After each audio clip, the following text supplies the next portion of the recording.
শিক্ষার্থীবৃন্দ, প্রথম পর্বের অনলাইন ক্লাসে তোমাদের সকলকে স্বাগতম জানাচ্ছি। আজকের প্রেজেন্টেশনে আছি আমি জেসমিন আক্তার, প্রশিক্ষক, কৃষি প্রশিক্ষণ ইনস্টিটিউট, শেরেবাংলানগর, ঢাকা। তোমাদের রুটিন অনুযায়ী এখন তোমাদেরকে আমি পড়াবো বাংলাদেশের কৃষি পরিচিতি। ইতিমধ্যে আমরা আরো 3টি ক্লাস করেছি, তো আজকে আমরা 4র্থ ক্লাসে আছি এবং আজকে আমি পড়াবো তোমাদেরকে অধ্যায় 2 এর পার্ট 1। পার্ট 1 এ রয়েছে বাংলাদেশের শস্যের শ্রেণীবিন্যাস ও ক্রমবিকাশ, মানে বাংলাদেশের শস্য সমূহ কিভাবে শ্রেণীবিন্যাস করা হয়েছে এবং কিভাবে এর উৎপত্তি এবং ক্রমবিন্যাস করা হয়েছে সে সম্পর্কে আজকে আমরা পড়ব। তাহলে প্রথমে চলে আসো, যেহেতু শস্যের শ্রেণীবিন্যাস পড়বো আমরা জেনে নিই শস্য বলতে কি বোঝায়। তো এটা তোমাদের পরীক্ষায় এভাবে প্রশ্ন হতে পারে 1 মার্কসের জন্য, যে শস্য কাকে বলে। তো সেক্ষেত্রে আমরা উত্তর দিব সে সমস্ত গাছগুলোকে শস্য বলা হয় যেগুলো মানুষ তার খাদ্য, শাকসবজি, ফলমূল, তেল ইত্যাদি প্রয়োজনে নির্বাচিত করে যত্নের সঙ্গে চাষ করে থাকে। অর্থাৎ তোমার প্রয়োজনীয় যে সকল উদ্ভিদগুলো মনে হয় সেই সকল উদ্ভিদগুলোকে তুমি আলাদা করে তারপর তুমি আবার যত্নের সহিত চাষ করবে। তো সেই সমস্ত গাছগুলোকে আমরা শস্য বলবো। তো পরীক্ষায় যদি প্রশ্ন আসে তাহলে তোমাকে কিন্তু এরকম 1 লাইনে উত্তর দিতে হবে, 2 লাইন করবে না যদি 1 লাইনে প্রশ্ন হয়ে থাকে। তো এখন চলে আসি আমরা শস্যের শ্রেণী বিভাগ। যেহেতু তোমার এই অধ্যায়টি শ্রেণী বিভাগ নিয়ে আলোচনা করা হয়েছে, তো শ্রেণী বিভাগের অনেকগুলো ক্রাইটেরিয়া রয়েছে। তো ক্রাইটেরিয়া বলতে তোমার কিসের উপর নির্ভর করে শ্রেণী বিভাগ করা হয়। যেমন প্রথমে চলে আসো উদ্যানতাত্ত্বিক শ্রেণী বিভাগ। তার মানে উদ্যানতাত্ত্বিক শ্রেণী বিভাগ মানে কি অনুযায়ী তোমার এটাকে শ্রেণী বিভাগ করা হয়। দেখো, প্রথমে বলা হয়েছে উদ্ভিদের বৈশিষ্ট্য অনুযায়ী যে শ্রেণীকরণ করা হয়, অর্থাৎ কোন ধরনের উদ্ভিদ, তার বৈশিষ্ট্য, সে লম্বা না খাটো, সে তার পাতা কেমন, তারপর হচ্ছে তোমার সে কোন ধরনের ফসল দিয়ে থাকে, এই যে বৈশিষ্ট্য, তো এই বৈশিষ্ট্য অনুযায়ী যে শ্রেণীবিন্যাস করা হয় সেটাকে বলা হয় উদ্যানতাত্ত্বিক শ্রেণী বিভাগ। আচ্ছা, তোমরা উদাহরণ পেলে আরো সুবিধা হবে তোমাদের বুঝতে। যেমন দেখো, এইটা কে তোমার প্রথম শুরু করেছেন? সুইডেনের উদ্ভিদ তত্ত্ববিদ লিনিয়াস। তোমরা ক্যারোলাস লিনিয়াসের নাম সবাই শুনেছো। যারা তোমার এসএসসি তে সায়েন্স পড়েছো তারা তো বায়োলজি বইয়ে ক্যারোলাস লিনিয়াসের নাম অবশ্যই শুনেছো, যে তিনি দ্বিপদ নামকরণের জনক। আবার অন্যদিকে যারা অন্য তোমার বিভাগে ছিলে তারা তো তোমাদের বিজ্ঞান বইয়ে বায়োলজি অংশে অবশ্যই ক্যারোলাস লিনিয়াসের নাম শুনেছো।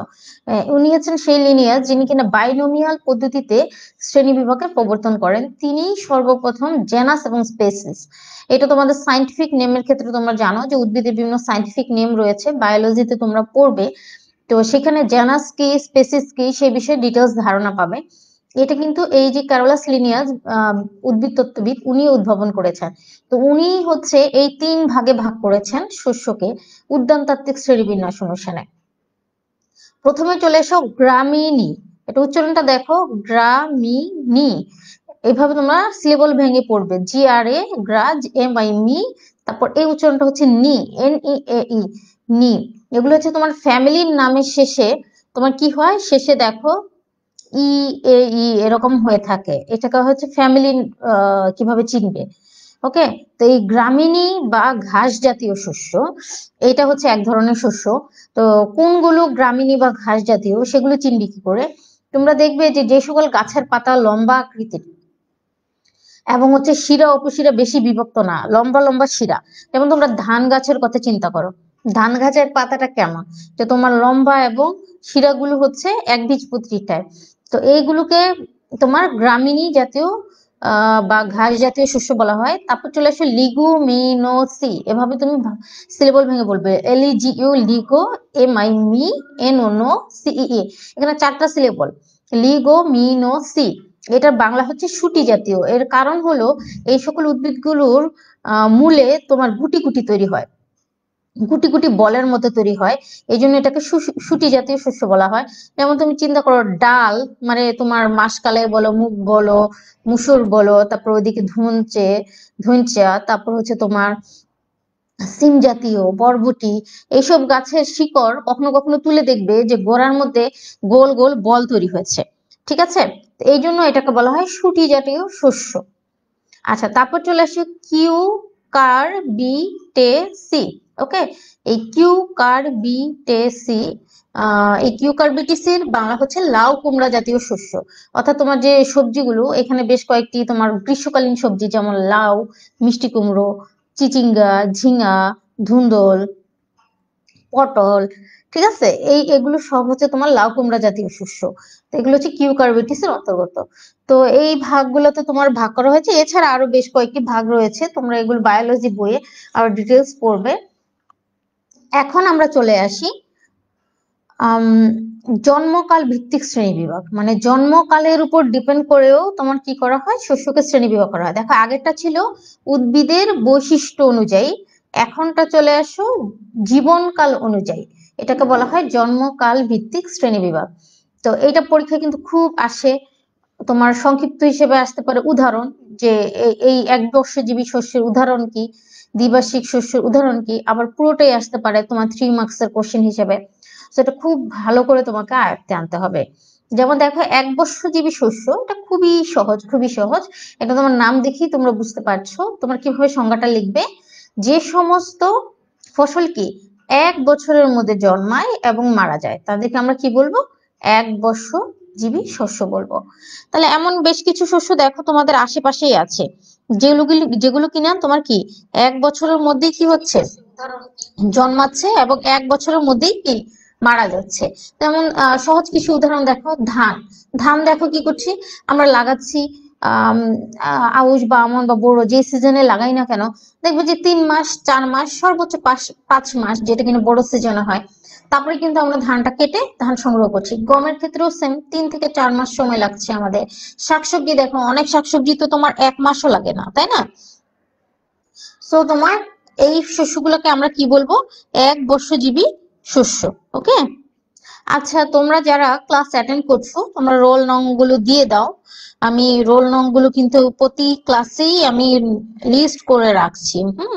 এবং রোল নং গুলো তোমাকে অবশ্যই ক্লাস চলাকালীন সময় দিতে হবে। ক্লাস শেষ হয়ে গেলে রোল নম্বর দিলে সেগুলো কিন্তু আমি কাউন্ট করব না। আচ্ছা, চলে আসে দ্বিবার্ষিক শস্য।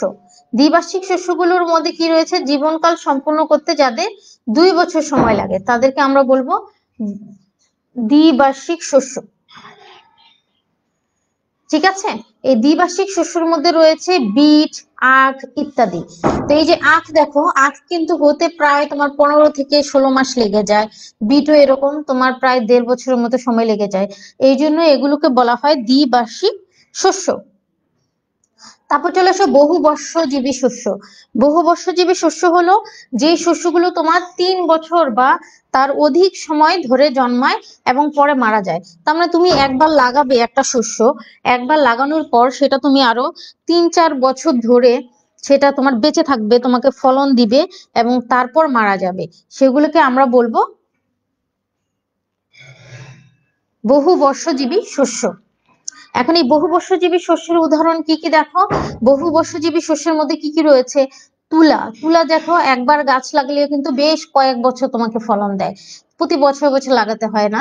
তেমনি আদা, হলুদ, কলা, এগুলো যদি একবার লাগিয়ে ফেলি অনেকদিন কিন্তু টিকে থাকে। তো এই জন্য এগুলোর নাম হচ্ছে বহুবর্ষজীবী শস্য। তো এই জন্মকাল ভিত্তিক শ্রেণী বিভাগটা অবশ্যই ভালো করে তোমরা মনে রাখবে।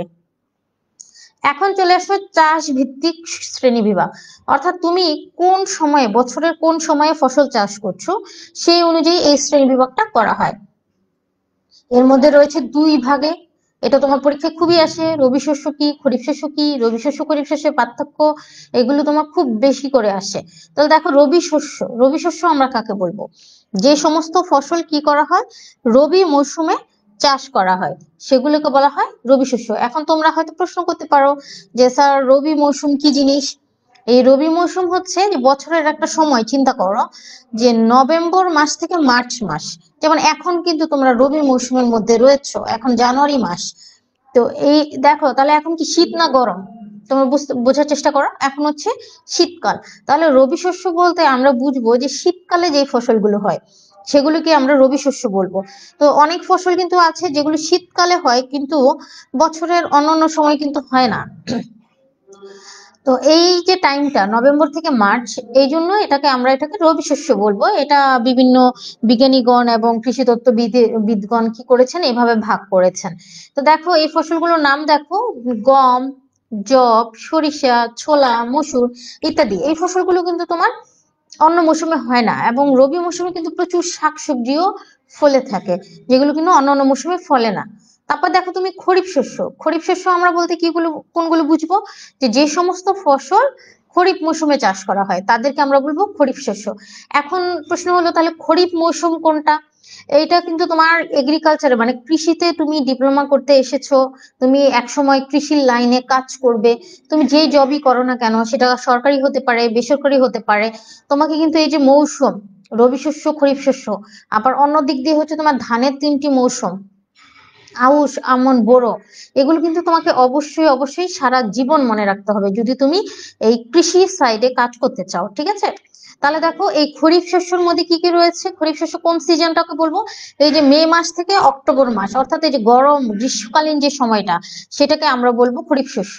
তো এখানে উদাহরণে ধান, গম, ভুট্টা, পাট বলা হয়েছে। গম তোমার 2 সিজনে হয়, ধান কিন্তু 3 মৌসুমে হয়।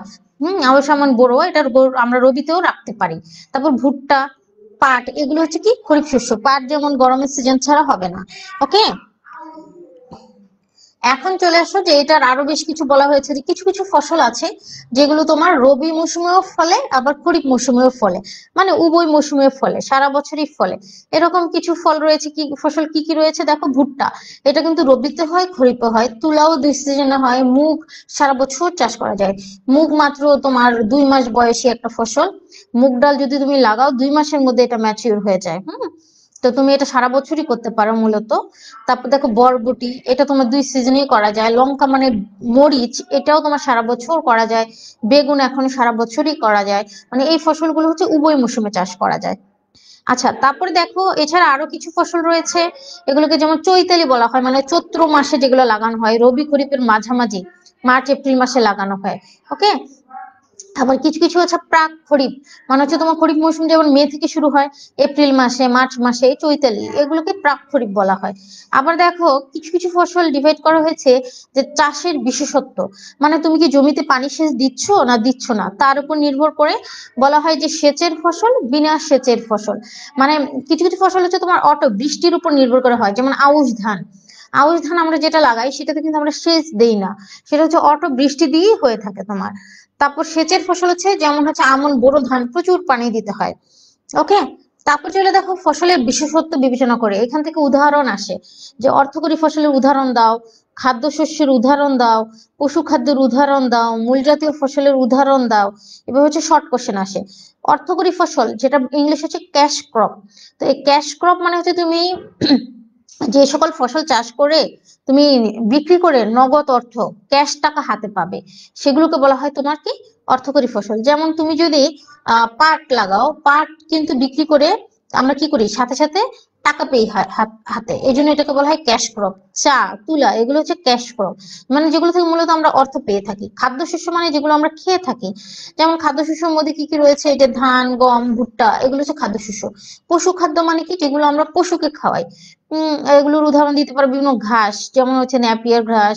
ভুট্টাও আমরা পশুকে খাওয়াই। হ্যাঁ, তারপর মাষকালাই ডাল, এগুলো পশু খাদ্য ফসল। মূল জাতীয় মানে যেগুলো মূল, যেমন মূলা, তারপর হচ্ছে তোমার গাজর, যেগুলো মূল হিসেবে আমরা খাই। ওকে, এখন চলে আসো ব্যবহার ভিত্তিক ফসল, মানে ব্যবহারের উপর নির্ভর করে আমরা ফসলকে কয় ভাগে ভাগ করেছি। যেমন ফসলের প্রয়োজনীয়তা ও একই উদ্দেশ্যে ব্যবহার, মানে একই উদ্দেশ্যে ব্যবহারের কথা চিন্তা করে আমাদের কৃষি তত্ত্ববিদরা বা আমরা এগ্রিকালচারিস্টগণ কি করেছি দেখো, অনেকগুলো ভাগে ভাগ করেছি। প্রায় তোমার 12 ভাগে ভাগ করা হয়েছে ব্যবহারের উপর নির্ভর করে। এই 12টি ভাগের বর্ণনা এখন আমি সিরিয়ালি বলবো তোমাদেরকে। যেমন প্রথমে চলে আসো দানা জাতীয় ফসল। দানা জাতীয় ফসল মানে হচ্ছে যেগুলো থেকে আমরা দানা পাই, এটার ইংলিশ শব্দ থেকে আমরা বলবো। দেখো দানা জাতীয় ফসলের ইংলিশ হচ্ছে সিরিয়াল ক্রপস, সিরিয়ালস, ঠিক আছে। তো এই সিরিয়ালস শব্দটি দেখো এসছে কি ল্যাটিন একটি ওয়ার্ড, যার ইংলিশ হচ্ছে সিরিস, CIRIS, সিরিস। এই সিরিস শব্দের অর্থ কি শস্যের দেবী, এখান থেকেই তোমার কি এসেছে সিরিয়ালস নামকরণ হয়েছে, অর্থাৎ শস্যের দেবী। আমাদের প্রধান প্রধান খাদ্যসমূহ কি এর অন্তর্গত। এখন দেখো উদাহরণ গেলে বুঝবে যে আমাদের প্রধান প্রধান খাদ্য কি। যেমন দেখো গ্রামিনী বা ঘাস জাতীয় শস্য এর অন্তর্গত, গ্রামিনী বা ঘাস জাতীয় শস্য এর অন্তর্গত। একটু আগে তোমাদেরকে আমি বলেছি যে গ্রামিনী কোনগুলো। তারপর শরীরের তাপ রক্ষক ও উৎসাহবর্ধক শ্বেতসার জাতীয় পদার্থ প্রচুর রয়েছে, অর্থাৎ সিরিয়াল ক্রপসে প্রচুর কি থাকে, শ্বেতসার জাতীয় পদার্থ থাকে। ওকে, শ্বেতসার মানে শর্করা, তোমরা জানো শ্বেতসার মানে শর্করা, মানে প্রচুর শর্করা জাতীয় খাদ্য থাকে এই সিরিয়াল ক্রপসে। উদাহরণ দেখো ধান, গম, ভুট্টা, চীনা, কাউন, এগুলো হচ্ছে তোমার উদাহরণ। অর্থাৎ তার মানে আমরা বুঝতে পারলাম যে আমরা যেগুলো খাই মূলত, যেমন আমরা চাল খাচ্ছি, ভাত খাচ্ছি, গম থেকে আমরা আটা খাচ্ছি, ভুট্টা আমরা পশু খাদ্য হিসেবে ইউজ করছি, চীনা আমরা বিভিন্ন কি বলে মিষ্টি জাতীয় খাদ্য তৈরি করতে চীনা কাউন ব্যবহার করছি। তো এই ফসলগুলো যেগুলো সাধারণত আমরা খেয়ে থাকি সেগুলোকে আমরা সিরিয়ালস বা দানা জাতীয় শস্য বলবো। ওকে, আচ্ছা তারপরে চলে আসো দ্বিতীয় যেটা, সেটা হচ্ছে ডাল জাতীয় ফসল বা পালসেস, এটার ইংলিশ হচ্ছে পালস। ওকে, তো দেখো ডাল জাতীয় ফসলের প্রথম বৈশিষ্ট্যই কি, এটাতে প্রচুর পরিমাণ প্রোটিন থাকে বা আমিষ জাতীয় পদার্থ থাকে। ওকে, আচ্ছা শোনো, তোমাদের যদি কারো কোনো প্রশ্ন থাকে তোমরা সেগুলো নোট করে রাখো, এবং ক্লাস শেষে আমি তোমাদেরকে সময় দেব কোশ্চেন করার জন্য, তখন তোমরা কিন্তু কোশ্চেন করবে। ওকে, আচ্ছা দেখো ডাল জাতীয় শস্যের বৈশিষ্ট্য কি, যে প্রচুর পরিমাণ প্রোটিন থাকবে, এবং এটা কোন পর্যায়ের অন্তর্ভুক্ত, দেখো লিগোমিনোসি। কিছুক্ষণ আগে আমি বলেছি তোমাদেরকে লিগোমিনোসি বা শুটি জাতীয় শস্য কি, যে সকল শস্যের শিকড়ে কি থাকে গুটি গুটি বা বল বল তৈরি হয় সেগুলিকে আমরা বলে থাকি লিগোমিনোসি। আচ্ছা এখন কেন বলে মানে এগুলো বেশি গুরুত্বপূর্ণ সেটা চিন্তা করো, এটা তোমাদের সারা জীবন লাগবে যে লিগোমিনোসি বা শুটি জাতীয় বা গুটি কেন দরকার। এই যে তোমার এই সকল গুটি বলি, শিকড়ে গুটি গুটি গোল গোল গুটি তৈরি হয়, এই সকল গুটির মধ্যে কি বাস করে, তোমার বিভিন্ন জীবাণু বাস করে, ব্যাকটেরিয়া বাস করে।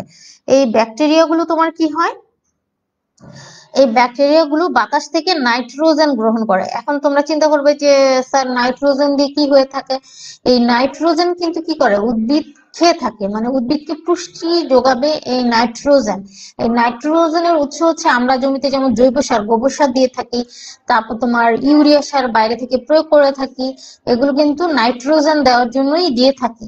এখন তোমরা চিন্তা করো যদি আমরা লিগোমিনেসি জাতের শস্য জমিতে চাষ করি, তো ওই সকল গাছের শিকড়ে কি থাকবে, গুটি থাকবে, সেই গুটিগুলো যদি নাইট্রোজেন গ্রহণ করে মাটিতে রাখে তাহলে কি আমার জমিতে অবশ্যই সার কম লাগবে। ওকে, আচ্ছা দেখো যেহেতু এই যে দেখো পরের পয়েন্টটা দেখো, যেহেতু হচ্ছে ওরা মাটিতে নাইট্রোজেন সঞ্চিত করে, সো এটা কি করবে মাটির উর্বরতা বৃদ্ধি করবে। ওকে, তারপরে উদাহরণ কি দেখো, উদাহরণগুলো হলো ডাল জাতীয় শস্যগুলো, ছোলা, মুসুর, মুগ, মটর, সিম, অরহর, এগুলো সব কি ডাল জাতীয় শস্যে অন্তর্গত। আশা করি বুঝতে পেরেছো। তারপর চলে আসো তেল জাতীয় শস্য, এটার ইংলিশ হলো অয়েল সিড ক্রপস, অর্থাৎ মানে তেল পাবো, যে সকল বীজ থেকে তেল পাবো সেগুলো হচ্ছে তেল জাতীয় ফসল। তাহলে দেখো এই সকল শস্যের বীজে, অর্থাৎ এমন কোনো উদ্ভিদ তুমি চাষ করবে যেগুলো শস্যের বীজ, মানে ওই সকল শস্যের বীজ সংগ্রহ করব আমরা, ওই বীজের মধ্যে প্রচুর পরিমাণ কি থাকবে, তেল থাকবে। ওকে,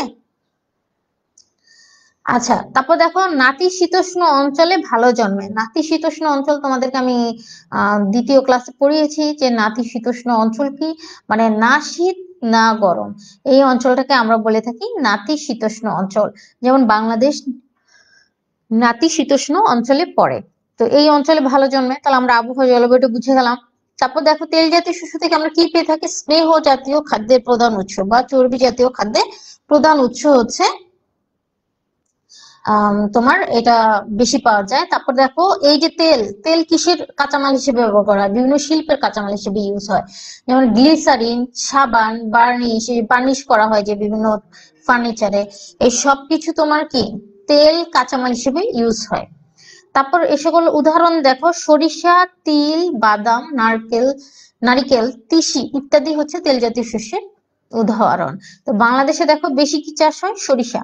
এছাড়া সয়াবিন রয়েছে, যেটা বাংলাদেশে খুবই কম পরিমাণে চাষ হয়। তারপর তোমার পাম অয়েল রয়েছে, পাম, যেটা কিনা তোমার মালয়েশিয়া, ইন্দোনেশিয়া ওই সকল দেশে প্রচুর চাষ হয়। তো বাংলাদেশে মূলত সরিষা, তিল, বাদাম, নারিকেল, তিসি এগুলো চাষ হয়ে থাকে, তাই এগুলোর উদাহরণই দেওয়া হয়েছে। তারপরে চলে আসো চিনি জাতীয় ফসল। চিনি জাতীয় ফসল বলতে আমরা কি বুঝবো? দেখো, চিনি জাতীয় ফসলের উদাহরণ হলো, ইংলিশ হলো সুগার ক্রপস। তাহলে দেখো এটা কেন বিখ্যাত? চিনি ও গুড় তৈরির জন্য বিখ্যাত চিনি জাতীয় ফসল। তারপর দেখো বিট আমাদের দেশে সবজি হিসেবে চাষ হয়। চিনি জাতীয় ফসলের মধ্যে দুটি হচ্ছে প্রধান, একটি হচ্ছে আখ এবং বিট, এই দুটি হচ্ছে চিনি জাতীয় শস্যের মধ্যে প্রধান। বাংলাদেশে এছাড়া আর কি কি চাষ হয় দেখো, তাল, খেজুর ইত্যাদি গাছ হতে খেজুর গাছ হতে এবং গরমকালে তাল গাছ হতে আমরা কি করি? রস সংগ্রহ করি। এই রস সংগ্রহ করে এগুলো কিন্তু আমরা বাড়িতে ঘরোয়া ভাবে তাপ প্রয়োগ করে গুড় তৈরি করি, অথবা কিছু পরিমাণ লাল চিনিও তৈরি করে থাকি। এগুলো হচ্ছে বাংলাদেশের জন্য, যে তাল, খেজুর এবং অল্প পরিমাণ আখ এবং বিট এগুলো। তবে দেখো আমাদের দেশে যে বিটটা চাষ হয়, তোমরা বাজারে দেখবে লাল লাল শালগমের মতো, যেটা ওগুলো হচ্ছে বিট, তো বিটরুট বলে। তো আমাদের দেশে বিট গুলো সাধারণত চাষ করা হয়, আমরা সবজি হিসেবে খেয়ে থাকি।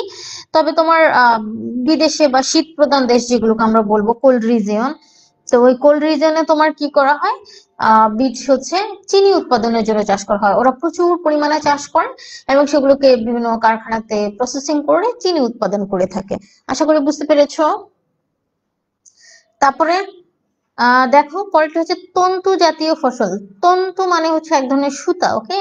আচ্ছা, এটার ইংরেজি দেখো ফাইবার ক্রপস, বানানটা দেখো FIBRE, ঠিক আছে, ফাইবার ক্রপ।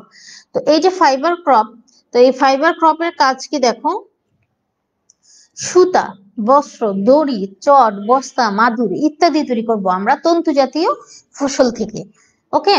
তো এগুলোর উদাহরণ কি দেখো, তাহলে কোনগুলো থেকে সুতা, বস্ত্র, দড়ি, চট, বস্তা এগুলো তৈরি করা হয়? দেখো তুলা, তুলা থেকে আমরা সুতা, বস্ত্র এগুলো তৈরি করি। পাট, এখান থেকে দড়ি, চট, বস্তা, মাদুর এসব তৈরি করি। মেস্তা, এখান থেকে দড়ি, চট তৈরি করি। শন পাট দিয়ে আমরা কি করি? সেম দড়ি, চট, বস্তা তৈরি করি। তো এগুলো হচ্ছে বাংলাদেশে চাষকৃত তন্তু জাতীয় ফসলের মধ্যে প্রধান, ওকে। তারপরে দেখো আট জাতীয় ফসলের মধ্যে সবচেয়ে বেশি প্রয়োজনীয় কি? তুলা। সবচেয়ে বেশি জরুরি কি বলো? তুলা। তুলা কেন সবচেয়ে বেশি জরুরি? তেমন বাংলাদেশের প্রেক্ষাপটে তোমরা চিন্তা করো, বাংলাদেশে কিন্তু কৃষির পাশাপাশি এখন সবচেয়ে বেশি তোমার গুরুত্বপূর্ণ ভূমিকা পালন করছে গার্মেন্টস শিল্প, রেডিমেড গার্মেন্টস। তো এই সকল রেডিমেড গার্মেন্টস এ তোমার অন্যতম কাঁচামাল কি? কাপড় বা বস্ত্র, যেগুলো কিনা সুতা থেকে তৈরি করা হয়। এবং এই সুতার জন্য প্রচুর পরিমাণে তুলা আমাদের কিন্তু বিদেশ থেকে আমদানি করা হচ্ছে। এর মধ্যে অন্যতম হচ্ছে যুক্তরাষ্ট্র, রাশিয়া, ভারত, এইসব দেশ থেকে আমরা প্রচুর প্রচুর পরিমাণে তুলা আমদানি করছি সুতার জন্য। এতে কিন্তু আমাদের প্রচুর পরিমাণ কি অর্থ বিদেশে চলে যাচ্ছে।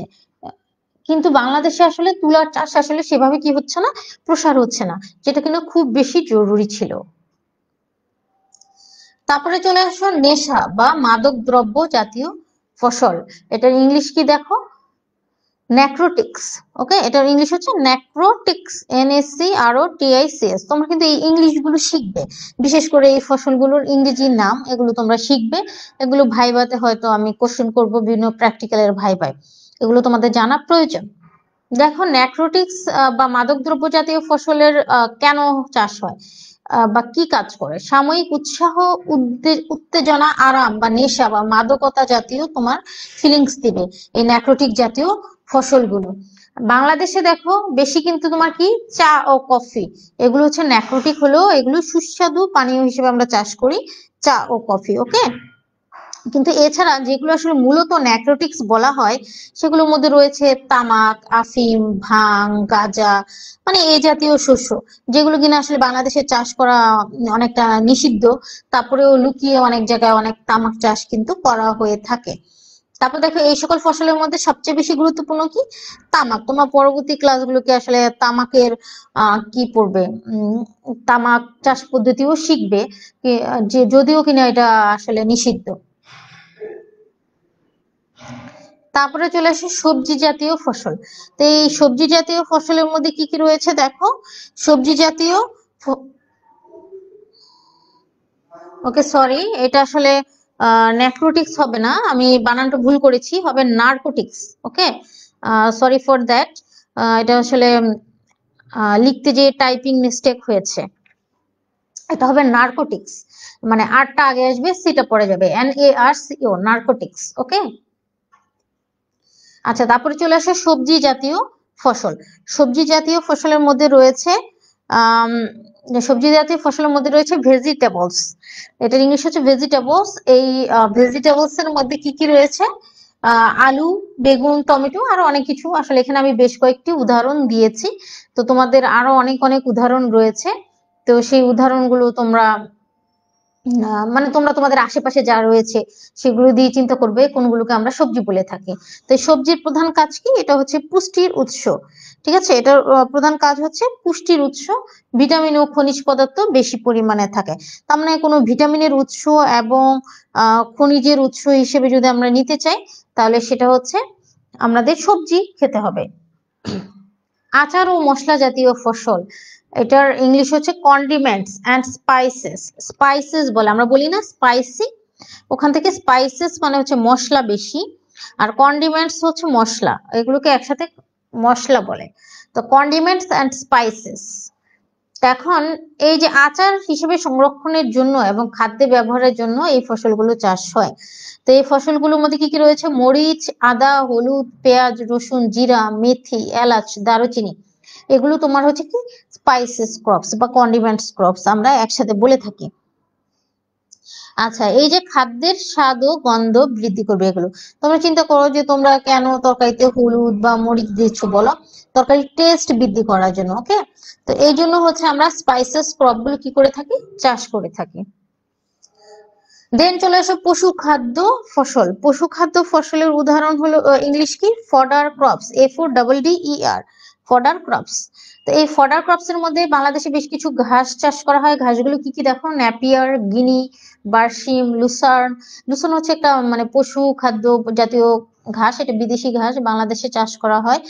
তো এই মানে যারা হচ্ছে বিশেষ করে তোমার ডেইরি ফার্ম চাষ করে তাদের কিন্তু আলাদা জমি থাকে ঘাস চাষ করার জন্য, কারণ বড় বড় গরুগুলোকে যদি তুমি এমনিতে নর্মালি ন্যাচারাল ঘাস খাওয়াতে যাও, এত পরিমাণ ন্যাচারাল ঘাস পাবা না, তখন তোমাকে এই ঘাসের জাতগুলো আলাদা করে চাষ করতে হবে।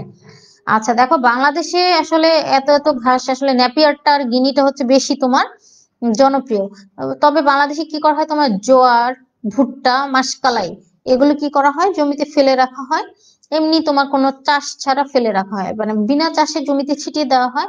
তারপরে এগুলো যখন মোটামুটি তোমার একটু বড় হয়, তখন সেই সব জমিতে গরু চড়িয়ে দেওয়া হয় পশু খাদ্য হিসেবে। ওকে, দেন চলে আসো সবুজ সার জাতীয় ফসল। Green manure crops. ম্যানিউর মানে হচ্ছে সার, তো গ্রিন ম্যানিউর ক্রপস, এই ম্যানিউর মানে হচ্ছে সার বলতে জৈব সার টাইপ, আর ফার্টিলাইজার মানে হচ্ছে রাসায়নিক সার বলতে আমরা ওটা বুঝাই। ওকে, তাহলে দেখো গ্রিন ম্যানিউর ক্রপসে কি আছে, যে কোনো গাছের সবুজ পাতা ও ডাটা মাটিতে মিশিয়ে দেওয়া হয়। তো এগুলোর একটা উদাহরণ হচ্ছে, তুমি চিন্তা করো ধইঞ্চা একটা ফসল, এই ধইঞ্চাকে কি করা হয়, যে জমিতে এমনিতে ফেলে রাখা হয়, বিনা চাষেই বেশিরভাগ সময় ফেলে রাখা হয়। তারপর যখন গাছটা মোটামুটি একটু বড় হয়, মানে বয়স তোমার 30-40 দিন, যখন হচ্ছে তোমার ধরো ফুল আসবে আসবে একটা ভাব, ডাটাগুলো খুব বেশি শক্ত হয় নাই, ওই অবস্থায় জমিতে ট্রাক্টর চালিয়ে দেওয়া হয় এবং গাছগুলোকে একেবারে কেটে গুঁড়িয়ে মাটির সাথে মিশিয়ে দেওয়া হয়। তো তখন এই যে গাছগুলো রয়েছে, এটার শিকড়ে তোমার কি থাকে? অনেক পরিমাণ নডিউল থাকে, যেগুলো নাইট্রোজেন কি করে? নাইট্রোজেন তোমার সরবরাহ করে জমিতে। তো এই জন্য বলা হয়েছে যে গাছের সবুজ পাতা ও ডাটা মাটিতে মিশিয়ে দেওয়াকে সবুজ সার বলবো আমরা। সবুজ সারের সংজ্ঞা আসতে পারে, উদাহরণ আসতে পারে উদাহরণ দেখো শন, ধইঞ্চা, বরবটি, মাসকলাই, এছাড়া ডাল জাতীয় যেগুলো আছে সবই কিন্তু সবুজ সারের কাজ করে থাকে। তারপর দেখো গুটি জাতীয় বা শুটি জাতীয় ফসল, সেটা সার হিসেবে চাষ হয়, যেটা বললাম তোমাদেরকে কিছুক্ষণ আগে পড়িয়েছি আমি, লিগুমিনোসি ক্রপ সেগুলো। তারপরে দেখো এগুলো বোনার 1.5 থেকে 2 মাস পর, মানে তুমি জমিতে বুনবে, বোনার 1.5 থেকে 2 মাস পর এই সবুজ গাছগুলোকে লাঙল বলো বা বর্তমান যুগে ট্রাক্টর বলো, এগুলোর সাহায্যে আমরা কি করব, মাটিতে পুরোপুরি মিশিয়ে দিব। মিশিয়ে দেওয়ার ফলে কি করবে, এগুলো মাটিতে তোমার নাইট্রোজেন যুক্ত করবে। ওকে, দেখো এগুলো মাটিতে কি করে, জৈব পদার্থ নাইট্রোজেন সঞ্চিত করে। ওকে, দেন চলে এসো রং জাতীয় ফসল। রং জাতীয় ফসলের ইংলিশ হলো ডাই ক্রপ, DYE। এ ডাই মানে হচ্ছে রং করা। তো এর মধ্যে অন্যতম হচ্ছে নীল। তোমরা এই নীল গাছের গল্প অনেক শুনেছো, যে নীল বিদ্রোহ 1860 সালে, 1860 সালে তোমার ব্রিটিশদের বিরুদ্ধে নীল বিদ্রোহ হয়েছিল, কারণ তারা আমাদেরকে জোর করে কৃষকদেরকে নীল চাষে বাধ্য করতো। নীল চাষে বাধ্য করতো সেটাও বিষয় ছিল না, অ্যাকচুয়ালি ওরা কিন্তু সেই চাষের ফলে যেই নীলটা ওরা নিত সেটার বিনিময়ে পর্যাপ্ত পরিমাণ অর্থ প্রদান করতো না কৃষকদের। একদিক দিয়ে কৃষকরা নীল চাষ করে অর্থ পেত না, অন্যদিকে তোমার ধান চাষ করতে না পারায় ওরা কিন্তু সারা বছর ভাতের অভাব হতো। এই জন্যই মূলত তোমার নীল বিদ্রোহটা হয়েছিল। তো এই নীলটা চাষ করা হয় সাধারণত কি, রং করার জন্য। দেখো কাপড় ও অন্য জিনিস রং করার জন্য এই নীল চাষ করা হয়। দেন চলে আসো তোমার ফল ও বাগিচা জাতীয় ফসল। ভুল হয়েছে, এটা ঠ হবে, মানে প্লান্টেশন ক্রপ। এটার ইংলিশ হলো প্লান্টেশন ক্রপ, যেগুলো আমরা বাগান করার জন্য করে থাকি। এই যে দেখো এটা হবে 12 নাম্বার, অর্থাৎ দেখো এখানে ট নাম্বার ছিল 11 নাম্বার, ঠ নাম্বার হবে 12 নাম্বার। ফল ও বাগিচা জাতীয় ফসল এগুলো কখন করা হয়, যে তুমি যখন স্থায়ী একটি বাগান করবে তখন তুমি স্থায়ী বাগান করবে, তখন তুমি হচ্ছে এই প্লান্টেশন ক্রপের চাষ করবে। স্থায়ী বাগান চাষ করার জন্য করা হয়, যেমন আম বাগান করবে, জাম বাগান করবে, লেবু, কলা, নারকেল ইত্যাদি চাষ করার জন্য। আচ্ছা, একজন জানতে চেয়েছো, বলছো যে ম্যাম বুঝতে পারছি না, কি বুঝতে পারছো না একটু আমাকে জানাও। আবিদ মাহমুদ, তুমি কি বুঝতে পারছো না একটু আমাকে জানাও। আচ্ছা দেখো, আম, জাম, লেবু, কলা, নারকেল আমরা এরকম বাগান করি, এই জন্য এগুলো হচ্ছে ফল ও বাগিচার ফসল বলবো আমরা। এছাড়া অনেক সময় সুপারি, চা, কফি, আখ এগুলোরও আমরা কি করে থাকি, বাগান করে থাকি। ওকে, তাহলে দেখো আমরা কিসের উপর দেখলাম, কিসের উপর ভিত্তি করে এই 12 ভাগে ভাগ করা হয়। এই ক থেকে ঠ পর্যন্ত পড়লাম ব্যবহারের ভিত্তিতে। তো এখানে কিন্তু প্রত্যেকটা আলাদা আলাদা করে যাওয়া তোমাকে শিখতে হবে, কারণ পরীক্ষার হলে কেমন প্রশ্ন হয় আমি তোমাদেরকে মুখে মুখে বলে দিব, যে কেমন প্রশ্ন হয়, যে কেন আলাদা আলাদা করে পড়বে। আচ্ছা চলে আসো এখন ভূমির অবস্থান অনুযায়ী শ্রেণী বিভাগ। ভূমির অবস্থান অনুযায়ী 3 ভাগ, একটা হচ্ছে উচ্চ ভূমি, মাঝারি ভূমি, নিম্নভূমি।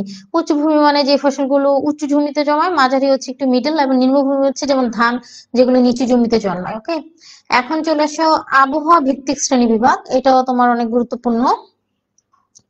আচ্ছা, আবহাওয়া ভিত্তিক শ্রেণী বিভাগের মধ্যে রয়েছে দেখো ক্রান্তীয় শস্য বা ট্রপিক্যাল ক্রপস। ক্রান্তীয় শস্য মানে হচ্ছে যেগুলো তোমার একটু কি হবে, একটু গ্রীষ্মকালীন এরিয়াতে জন্মায়, যেমন ধান, আখ, আনারস, কলা, পেঁপে, মানে এগুলো হচ্ছে গ্রীষ্মকালীন সবজি, মানে একটু তোমার গরম এলাকায় জন্মায়। যেসব এলাকায় গরম বেশি সেগুলোকে আমরা বলবো ট্রপিক্যাল ক্রপস। তারপর কিছু আছে দেখো সাব ট্রপিক্যাল ক্রপস বা উপক্রান্তীয় ফসল।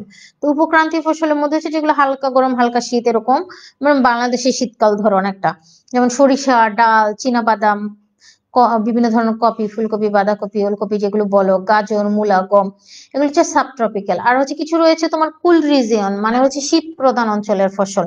তো শীত প্রধান অঞ্চলের ফসলের মধ্যে কি কি রয়েছে, কমলা লেবু, আঙ্গুর, নাশপাতি, চেরি, এগুলো হচ্ছে তোমার শীত প্রধান অঞ্চলের ফসল। এগুলো কিন্তু দেখবে যে বাংলাদেশ যেহেতু তোমার অনেকটা সাবট্রপিক্যালে পড়ে, বাংলাদেশে কিন্তু তোমার কি হয় না, এই ফসলগুলো খুব একটা ভালো হয় না, যদিও পাহাড়ি অঞ্চলে অল্প কিছু কমলা লেবু হয়ে থাকে। এছাড়া তোমার আরো বলা হয় শুষ্ক অঞ্চল, যেমন মরুভূমি, তারপর তোমার উষ্ণ অঞ্চল রয়েছে, আর্দ্র অঞ্চল রয়েছে, বৃষ্টি প্রধান অঞ্চল, মানে ওইসব অঞ্চলেরও ফসল। এটা হচ্ছে আবহাওয়া ভিত্তিক শ্রেণী বিভাগ। তাহলে দেখো আমরা মোট 6টা ভিত্তিক শ্রেণী বিভাগ করলাম। তা এখন হচ্ছে তোমরা সবাই প্রশ্ন করবে, আমি তোমাদের প্রশ্নগুলোর উত্তর দিব। আমি একটু দেখি কে কি প্রশ্ন করছো। একজন জানতে চেয়েছো, তোমার নাম হচ্ছে স্বামী, বিভিন্ন তোমার ফার্নিচারের উপর যে চকচকে করার জন্য এক ধরনের তেল দিয়ে তোমার কি করা হয়, আহ লেপন দেওয়া হয়, যেটা কারণে হচ্ছে তোমার ফার্নিচারটা চকচক করে, এটাকে বার্নিশ করা বলে, ওই বার্নিশ, এটা তেল থেকে তৈরি করা হয়। ওকে, আচ্ছা দেন তুমি জানতে চাইছো লাল চিনি। লাল চিনি তো জানোই তোমরা, দেশীয় ভাবে তৈরি করা হয়। আচ্ছা, আর কে কি প্রশ্ন করবে? দ্রুত প্রশ্ন করো, হ্যাঁ। আচ্ছা, একজন জানতে চাইছে শ্বেতসার জাতীয় পদার্থ কি? শ্বেতসার জাতীয় পদার্থ মানে শর্করা জাতীয় পদার্থ, যেগুলো খেলে আমরা শর্করা পাই, মানে শক্তি দিবে তোমাকে, ওগুলোকে বলা হয় শ্বেতসার জাতীয় পদার্থ। আচ্ছা, প্রশ্ন করো। সবাই প্রশ্ন করো, প্রশ্ন এখান থেকে জেনে নাও, কারণ পরবর্তীতে হয়তো এই ক্লাসগুলো হয়তো আমরা সরাসরি নাও নিতে পারি, এই জন্য বলছি যে তোমরা প্রশ্ন করো। ওকে,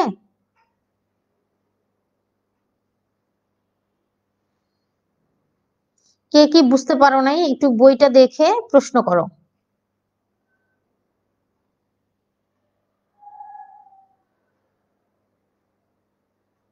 আচ্ছা, অনেকে জানতে চেয়েছো বাইনোমিয়াল কি? এটা তোমরা বায়োলজিতে দেখবে। বাইনোমিয়াল কি মানে হচ্ছে তোমার একটা ফসলকে কি করা হয়, ফসলের নাম কি, যেমন ধান। ধান, আচ্ছা তোমার ধান তো না, তোমরা মানুষ দিয়ে শিখো যে মানুষের বৈজ্ঞানিক নাম কি। মানুষের বৈজ্ঞানিক নাম হচ্ছে হোমো স্যাপিয়েন্স, তাই তো? এটা তোমরা তো মনে হয় সবাই এসএসসি তে পড়েছো যে মানুষের বৈজ্ঞানিক নাম হোমো স্যাপিয়েন্স।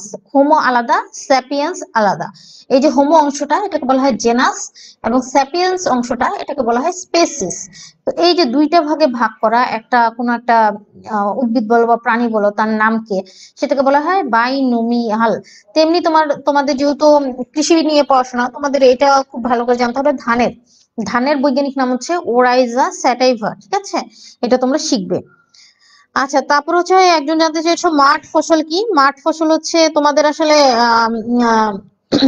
দ্বিতীয় পর্বে মাঠ ফসলের উপর পুরো একটা বই আছে, তারপর আমি তোমাদেরকে বলছি। বিস্তৃত এলাকায় ধরো কয়েক মানে কয়েক বিঘা হেক্টর এরকম বিশাল জমিতে চাষ করবে, এবং অল্প যত্ন নিবে, এবং হচ্ছে কোনো আশেপাশে কোনো বেড়া দিতে হয় না। যেমন ধান, ধান দেখো কি আমরা মাইলের পর মাইল ধান করছি, তাই না? দেখো যত্ন কিন্তু তেমন প্রয়োজন হয় না, যেটা কিনা তোমার বাসায় একটা সবজি গাছ লাগলে করতে হয়। সবজি গাছ লাগালে কি করতে হয়, একটা একটা গাছের যত্ন করতে হয়, কিন্তু ধানে কিন্তু একটা একটা গাছের যত্ন করি না আমরা, আমরা একসাথে পুরো জমিতে পানি দিয়ে দিই এরকম। কিন্তু সবজিতে কিন্তু একটা সিঙ্গেল সিঙ্গেল গাছে আমার পানি দিতে হয়, ওষুধ দিতে হয়। তো যেগুলো হচ্ছে তোমার এরকম বিস্তীর্ণ এলাকায় একত্রে অনেক জমি চাষ করা হয়, সেটা হচ্ছে মাঠ ফসল। ওকে, আচ্ছা, তারপরে একজন জানতে হচ্ছে বিট কি? বিট হচ্ছে তোমার একটা ফসল, তোমরা যারা শালগম দেখেছো, অনেকটা শালগমের মতো কিন্তু লাল রঙের হয়ে থাকে। এটা বাংলাদেশের সালাদ সবজি হিসেবে ইউজ করা হয়, কিন্তু তোমার বিদেশে কিন্তু অনেক অনেক বিট চাষ করে সেটা থেকে কি করা হয়, ওখান থেকে তোমার চিনি উৎপাদন করা হয়। একজন জানতে চাইছো ক্রান্তীয় মানে হচ্ছে তোমার গ্রীষ্ম প্রধান অঞ্চল, যে সকল অঞ্চল গরম বেশি সবসময় সেটাকে বলা হয় ক্রান্তীয়। গিনি ঘাস হচ্ছে তোমার এক ধরনের ঘাস, নেপিয়ার গিনি। তোমরা ওই যে আমাদের গরুকে খাওয়ানোর জন্য যে সকল ঘাস চাষ করা হয়, সেই এরকম একটা ঘাস হচ্ছে গিনি ঘাস। আহ কটন হচ্ছে তোমার মানে তোমার যুক্তরাষ্ট্র অঞ্চলে মানে শীত প্রধান অঞ্চলে বেশি ভালো হয়। একজন জানতে চেয়েছো পুলক কটন কোথায় ভালো হয়। জোয়ার বাজরা, জোয়ার বাজরা হচ্ছে তোমার দানা শস্য, অনেকটা ধান গাছের মতো গাছ, কিন্তু তোমার মাথায় যে শস্যটা হয় সেটা একটু ভুট্টা টাইপ হয়, হ্যাঁ, ভুট্টা, ছোট ছোট ভুট্টা টাইপ দেখতে, কিন্তু গাছটা হচ্ছে ধান গাছের মতো। ওগুলো হচ্ছে জোয়ার বাজরা। এগুলো তোমার বিভিন্ন মিষ্টি জাতীয় বলতে আমরা খাদ্যশস্য হিসেবে ব্যবহার করি, ধরো পিঠা পায়েস এসব তৈরিতে ব্যবহার করে থাকি। আহ সাইদুর রহমান সানি, তোমার কমেন্টস আমি দেখতে পাচ্ছি, তুমি কোশ্চেন করো, তুমি কোন কোশ্চেনটা করতে চাচ্ছ সেই কোশ্চেনটা করো। আচ্ছা, তারপর উইদাউট চাষ করে কিভাবে ভুট্টা ফলানো যায়? আচ্ছা, ভুট্টা এমনি তুমি পুঁতে পুঁতে যাবে। একজন জানতে চেয়েছো ভুট্টা তুমি জমিতে যখন তোমার চলে যাবে, অন্য ফসল উঠিয়ে ফেলবে, তারপর জমিতে ভুট্টা ফেলবে, মানে পুঁতে দিবে, বুনে দিবে। তারপর সেই ভুট্টাগুলো আসলে মূলত তোমার ঘাস হিসেবে চাষ করা হয়, তাই তেমন একটা যত্ন করা হয় না, ছিটিয়েও দেওয়া যায় তখন। ওকে, আচ্ছা। আহ আচ্ছা, তারপর হচ্ছে একজন জানতে চেয়েছো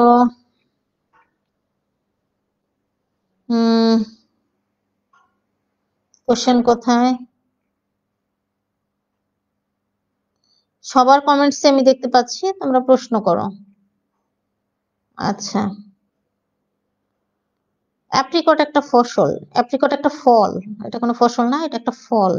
ওকে। আচ্ছা, এখন আমি আলোচনা করি যে তোমরা কোন কোন প্রশ্ন পড়বে। যেমন প্রথমেই হচ্ছে পড়বে খাদ্যশস্য কাকে বলে। তোমরা এটা দাগ দিয়ে নাও বইয়ে। প্রথমেই রয়েছে যে দানা শস্য বা খাদ্যশস্য, ওখানে যাও। খাদ্যশস্য কাকে বলে। তারপর পড়বে রবি, যেমন প্রশ্ন এসেছে 3টি রবি শস্যের নাম লেখো, অর্থাৎ রবি শস্যের উদাহরণ পড়বে।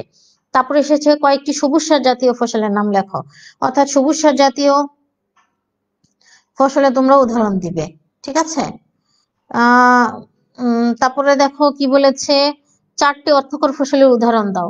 তো অর্থকরী ফসলের উদাহরণ তোমাদেরকে আমি বলেছি ক্যাশ ক্রপ, যে পাট, তুলা। ওকে। আচ্ছা, তারপরে দেখো আহ আর কি কি পড়বে দেখো, রবি ও খরিফ শস্য বলতে কি বুঝো, এটা 3 মার্কসের কোশ্চেন এসেছে। তোমাকে তখন কি করতে হবে, রবি শস্য খরিফ শস্যের উদাহরণ তোমাকে সংজ্ঞা দিতে হবে এবং উদাহরণ দিতে হবে। তারপর কোশ্চেন এসেছে দেখো, শস্যের জীবনকাল অনুযায়ী ফসলকে কয় ভাগে ভাগ করা যায়। এটা তোমাদেরকে আমি পড়িয়েছি, 3 ভাগে ভাগ করা যায়। যে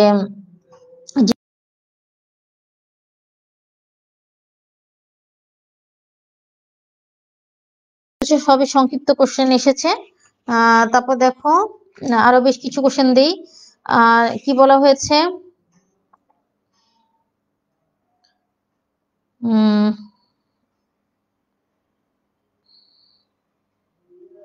শস্যের ব্যবহার ভিত্তিক শ্রেণীবিন্যাস আলোচনা করো।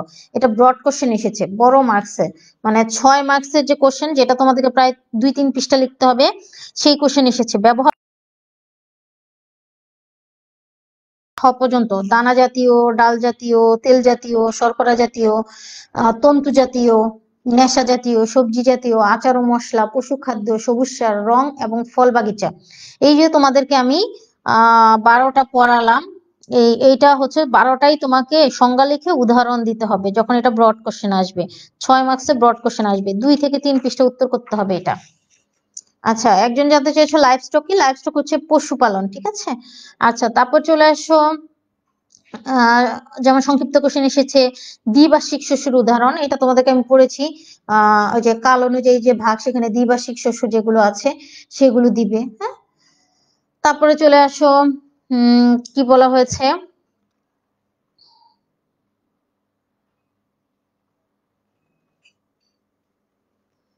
আবারও এসেছে যে রবি ও খরিফ মৌসুমের পার্থক্য। হ্যাঁ।